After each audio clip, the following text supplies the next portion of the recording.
you so much for being here. My name is Maya, and this is my first official YouTube video. Today, I'm going to be ranking all the books I read in 2025 from least favorite to most favorite. I only read about 12 books this year. I didn't get to read as much as I wanted to, but I still got to read a lot of really great books that I'm excited to share my thoughts with you on. If you got the chance to read any of these books and want to share your thoughts, feel free to leave a comment down below. And yeah, without further ado, let's get into it. All right, so the first book we have for today is Kill the Larkspur by Charlotte Lillie Balogh. I hope I'm saying that correctly. Sorry if I'm butchering that. So it takes place in the 90s, set in a high school, and it's basically kind of like a murder mystery thriller type of story. Basically, it starts out the captain of the lacrosse team who's kind of this popular, like, macho guy. He's really popular, but he's also like just a bully and like terrorizes everyone in the school. He's found dead the night before graduation. It tells the story of a group of students who kind of all have like beef with him, you could say, trying to figure out who killed him, why they killed him, and it also details the events leading up to his murder.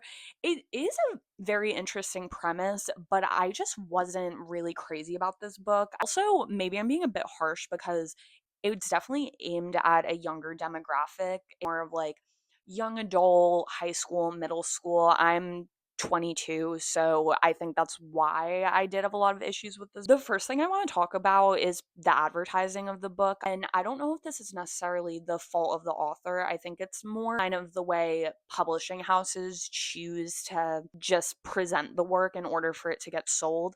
I felt like the 90s aesthetic was a bit too overwhelming. I felt like it was taking away from a lot of the main story, and it was kind of just more of like an aesthetic choice. Because I feel like, or if this makes sense, I feel like I can make a whole other video on this, but it's kind of in book talk, especially aesthetics are what will sell a book. And I felt like that's what the publisher of this book was trying to lean into in order for it to get sales. Because, you know, we love like the 90s fashion, the music, the culture at the time, but I felt like it just took away from the main story in the end, if that makes sense. And also, the book was kind of advertised as this like girl boss feminism type of empowerment story, and I just felt like it didn't really live up to that at all. The book is told from five perspectives. One of them is from a guy perspective, the rest are from girls' perspectives. I felt like his narrative was kind of overtaking the whole story a bit, and it didn't really feel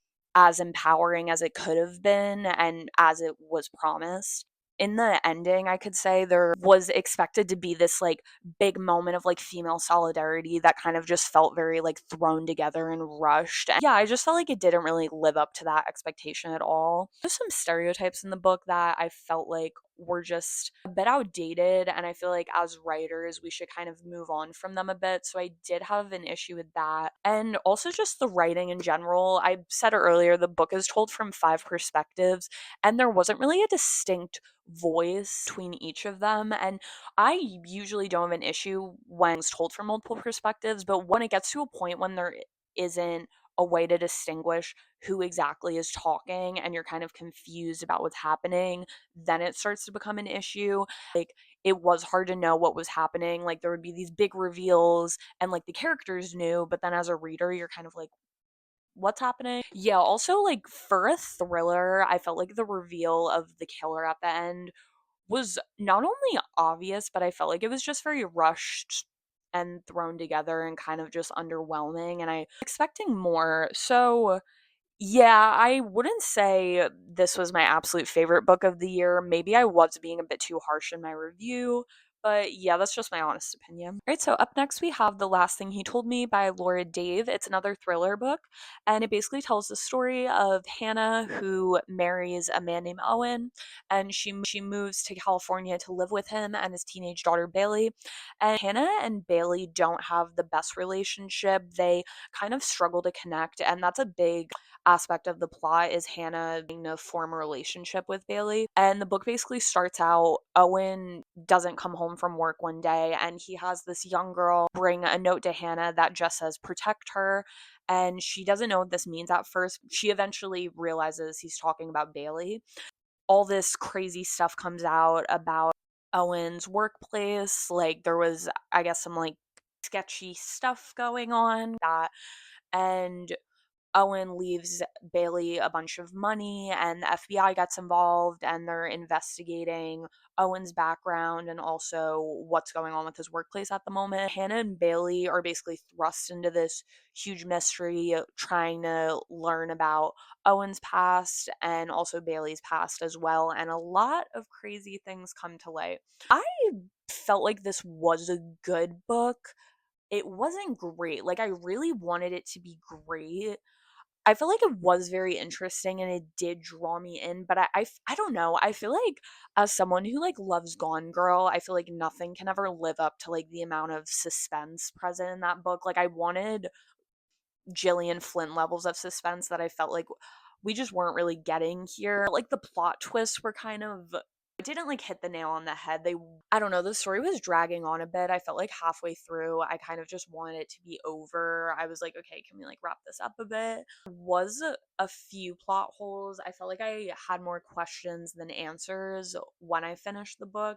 And also something that just kind of annoyed me, I felt like the characters like knew the answer to everything immediately. There's no like struggle explanation. It was like they automatically knew, like, oh, it must mean this, it must mean this. It's kind of like what's going on with Stranger Things season 5 writing right now. Like, they just know exactly what's going on, and they're geniuses who can figure everything out. I did really like the character development between Hannah and Bailey. I felt like it was really sweet at the end, the way they're forced to bond over the course of this journey. I think this is definitely a good beach read, and if you're into this kind of books, you might like it. So I would recommend. Was it my favorite book this year? Eh. All right, so I just realized that every single thriller book that I read this year, I did rank in the bottom, which I think says a lot about the way I am with reading thrillers. I feel like it's hard for me to really, I don't know. I feel like it's hard for a thriller to kind of overshadow like everything else I read, because I feel like those books can tend to be very predictable. It's like a lot of them are just carbon copies of one another, and I get really bored with them easily. So yeah, I don't know. I just thought that was funny and I wanted to point that out. Next, we have The Housemaid by Frieda McFadden. It tells the story of a young woman named Millie who has kind of a dark past that we don't really find out until much later in the book. She goes to work for this family, the Winchesters, and she clashes a lot with the wife, Nina, who seems to be hiding a lot of things.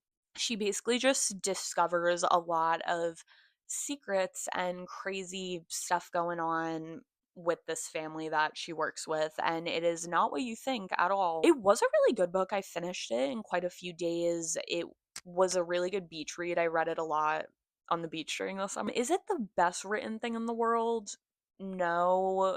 Is it really entertaining? Yeah, definitely. The plot twist is just crazy. Like, you don't really know what's happening for like the first 100 pages, and it just makes you want to read it more and more. So I will give it that. It is very good. I feel like it's funny, people either love this book or hate it with a passion. I think it's like a fun little, crazy like murder, true crime type of story, which like we all need every once in a while. Do you think this is an example of how to do a thriller well? Especially since it is the highest ranked thriller on my list. But yeah, I am really excited to see the movie. I do think Amanda Seyfried as Nina is going to be really good. Some of the other casting choices I'm not super crazy about, but we're not going to get into that right now.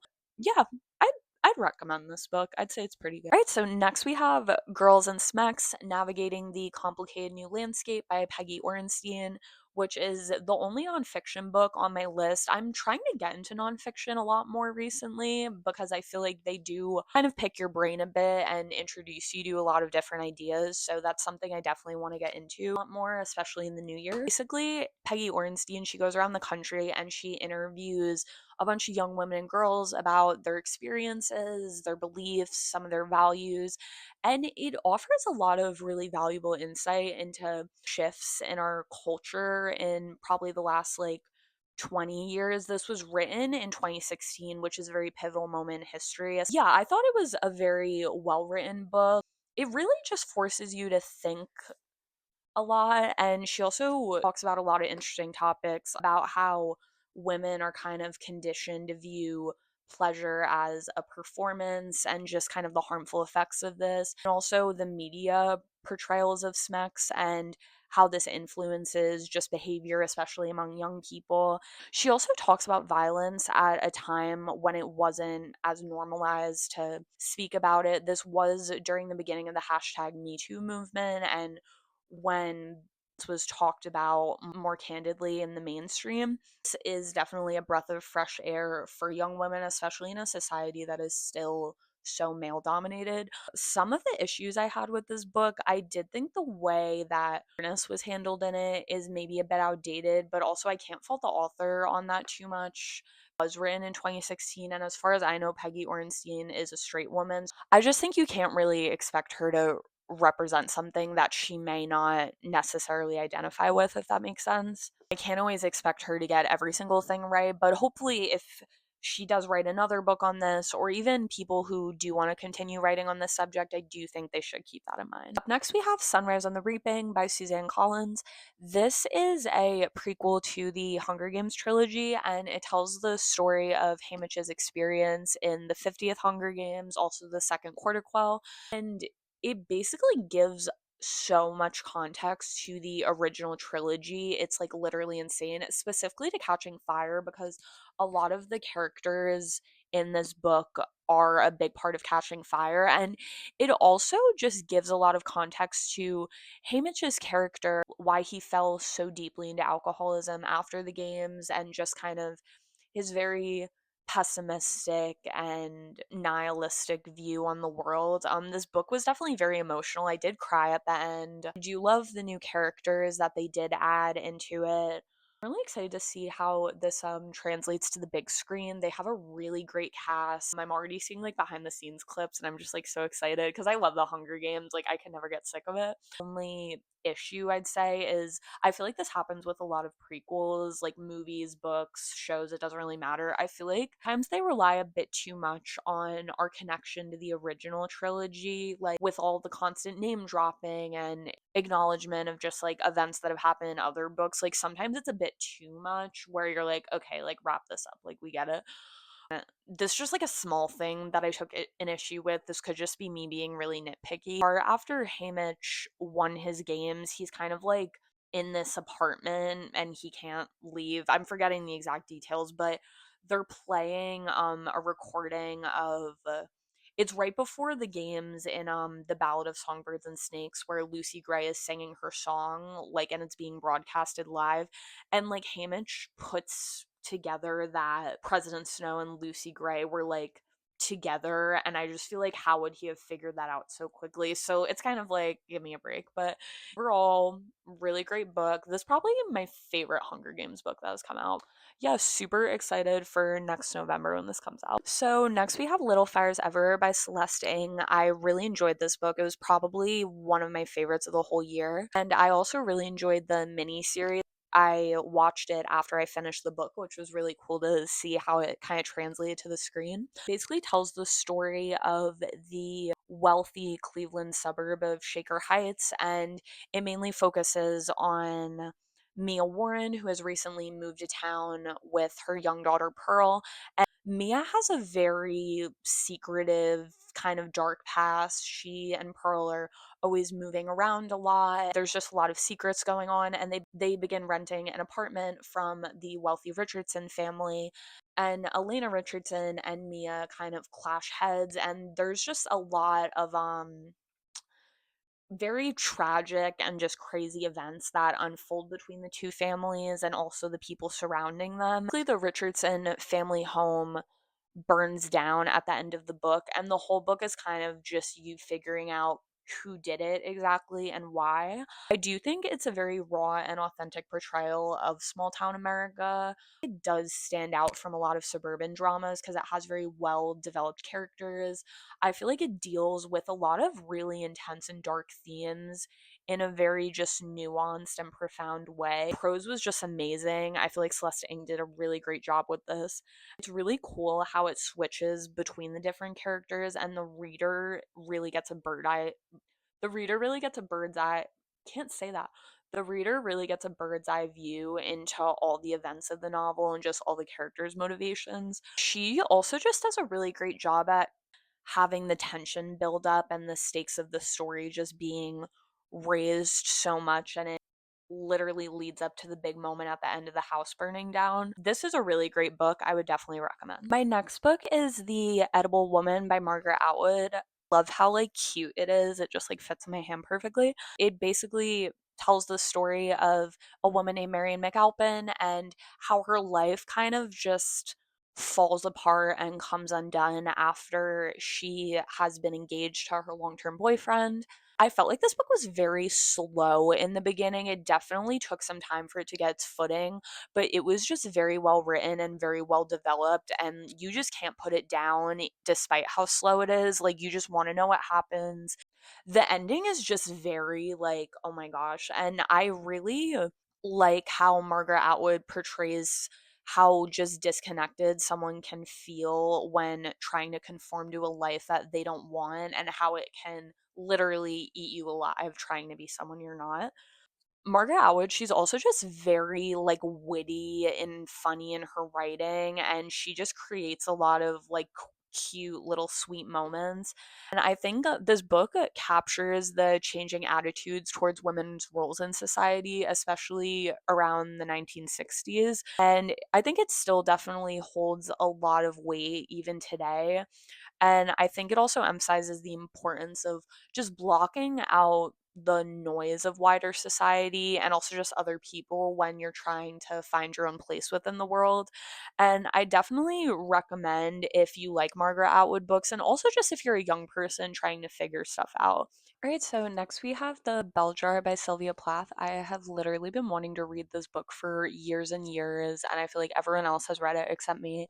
But I only picked it up at a bookstore one day and I was able to read it. And I thought it was really great. It tells the story of Esther Greenwood, a young woman battling depression and just moving through her life, kind of just not really wanting to be here anymore. I feel like Sylvia Plath is a very talented writer. I feel like she does a really great job at capturing kind of the really mundane and just kind of crappy parts of life, and kind of just how normalized it is to keep going on when you're not feeling happy, and how we kind of just push a lot of feelings down, especially during the time period it was written, how women's sadness was just pushed under the rug and not really talked about. Esther is a very well developed protagonist. She's a very relatable person, and also I really enjoyed the metaphors throughout the bell jar itself and also of the fig tree. I feel like I could relate with those perfectly. Especially,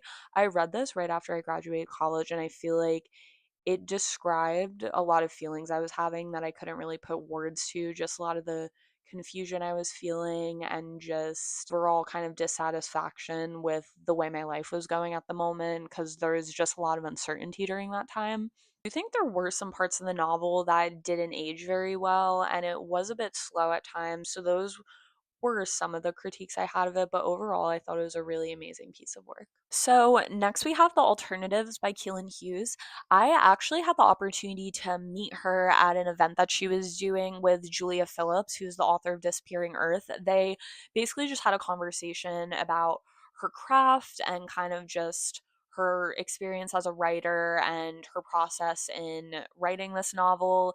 It was really just valuable and insightful to hear about her writing philosophy and what her process is like. And it was also cool to hear all about that before reading the book. And I was really just like inspired by her. And I definitely do want to read more of her work after going.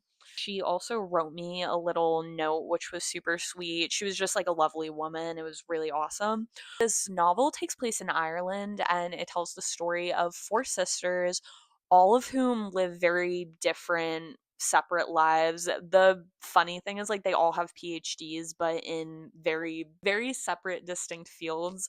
And one of the sisters ends up going missing, and the remaining sisters are forced to come together and find her and just grapple with a lot of baggage from their past. So just tackles a lot of complex themes, especially of climate change, our changing culture and attitudes, especially around women, and also just like the makeup of wider society in general. She creates a lot of really interesting characters. I felt like each sister had a very distinct voice and very different motivations and characteristics, which all made them super interesting. And something that I don't know why I felt like this novel was a lot like Bad Sisters, if you've ever seen that show. That's one of my favorite shows of all time. So I felt like it was giving that at certain points, which I thought was interesting.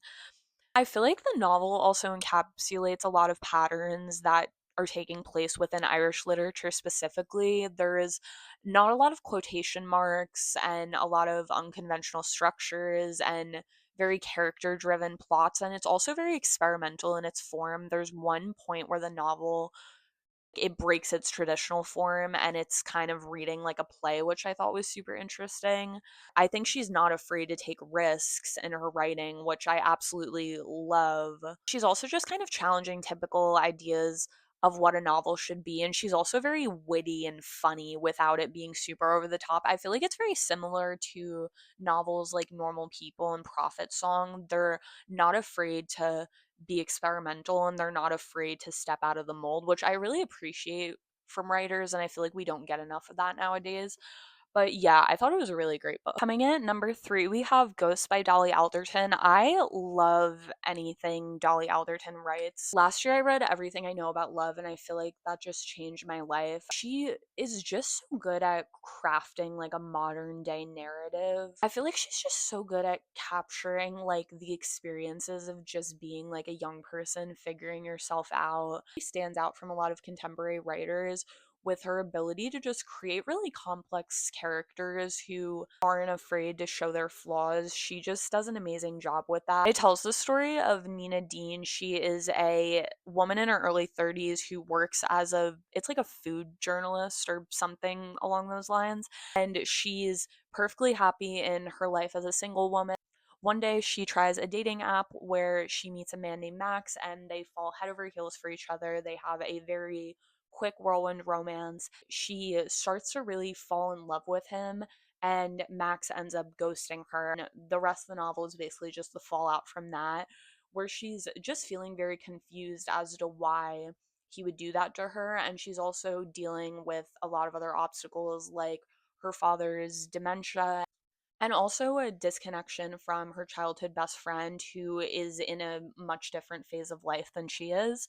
What I really like about her writing too, she is very funny in a way that's not over the top and does a really great job at just getting you to really care about these characters and forming really strong connections with them. The book also is just a great representation of like the woes of modern day dating, and also we're still like okay with the idea of being single, but it's still not fully accepted, and how that can really affect people who do choose to be single and not pursue romance in the traditional way.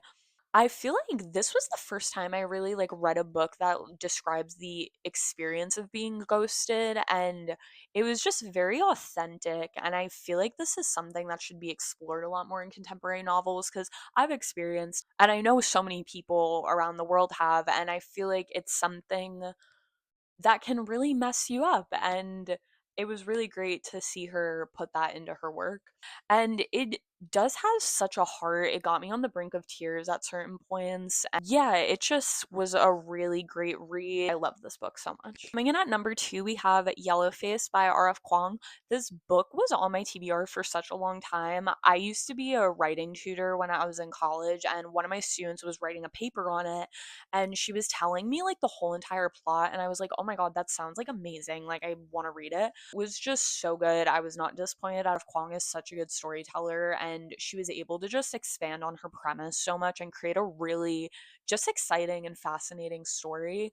It tells the story of June Hayward, who is a failed author, and her relationship with her friend Athena Liu, who is a lot more successful author. And June is very jealous of Athena's success, and a very important aspect of the story is that June is a white woman and Athena is an Asian woman. And June often feels like her work is not chosen because people don't want to hear stories about whiteness anymore.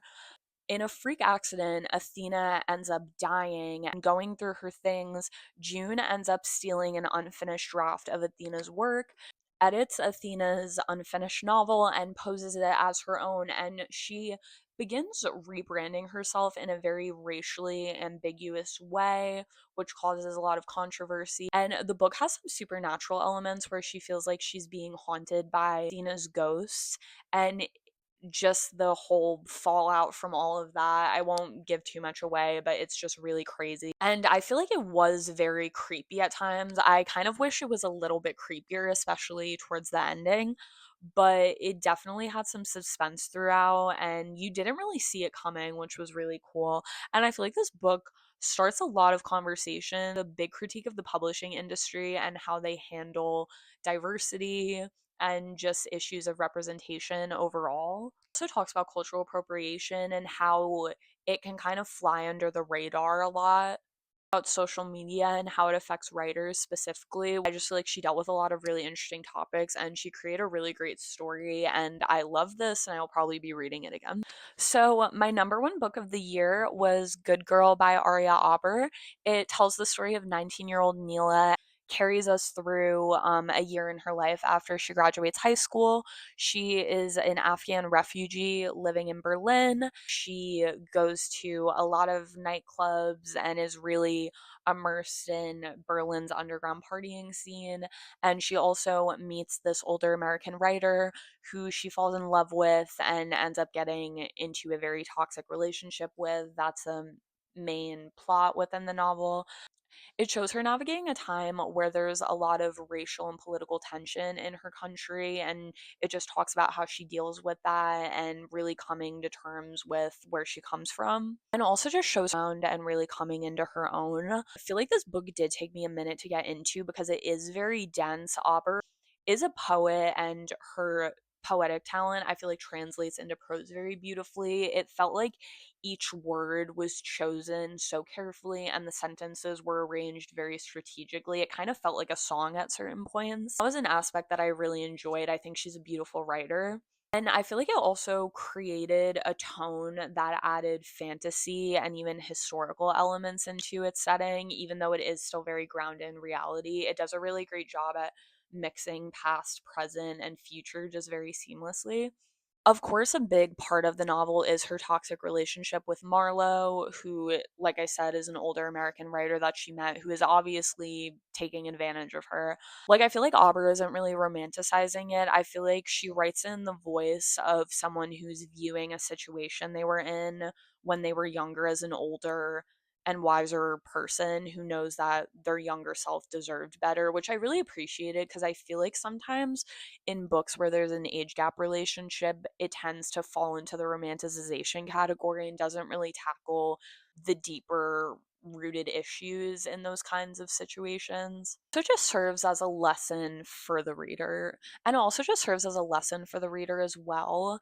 And I think also a big part of the novel is Neela. She's navigating a country that isn't as reformed as it likes to say it is. Obviously, she's living in Germany in a post Nazi era, but there are still echoes of just Nazi sympathizing and hatred that is very apparent in what she sees and what she hears in her everyday life.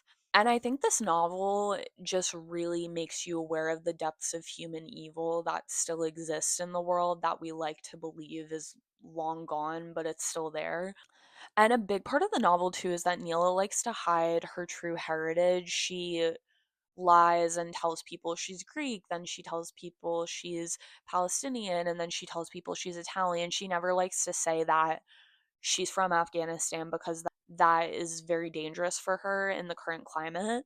Is constantly made aware of the fact that she's different and she can never fully feel comfortable in her own skin.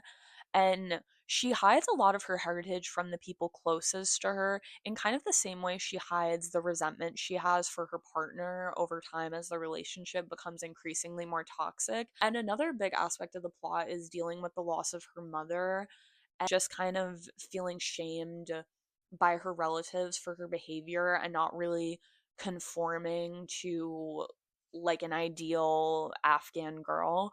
And she's always just kind of stuck between what's expected of her and who she could be. And you really sympathize with Mila throughout the novel, and sometimes like I wanted to just jump into the book and pull her out because you just feel so sorry for her and you want her to just be okay at the end of all of it. But there's always kind of this resolution in the background, like you know things will get better. And in the end, she really finds a place of just self-love and acceptance, and she really creates her own definition of what goodness can be for her. This was just such a breathtaking novel. I would highly recommend it, and I honestly think it's going to reach classic status in a few years because it's so beautiful. All right, so those are all the books I read in 2025. Thank you guys so much for watching. I make videos on cultural commentary, media analysis, and literary critique. So if you're interested in that, feel free to subscribe. It would mean the absolute world to me. And follow me on all my socials, linked down below. I hope you have a great rest of your day, and I'll see you in the next video. Bye.